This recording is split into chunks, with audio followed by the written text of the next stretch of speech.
Hello, my name is Greg Thiessen, and I teach a couple of history classes here at Columbia.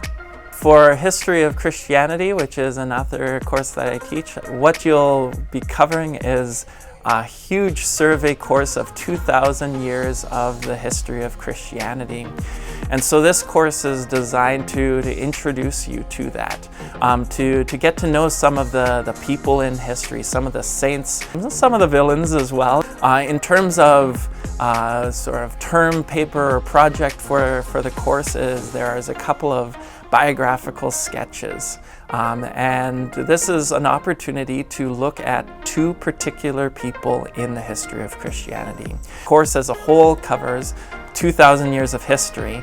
Now you can look into the lives of two people, see how they've responded to their times, see how they might speak into your own life. One of the things that you'll leave the course with is a realization that Christianity is something much bigger than what you've experienced.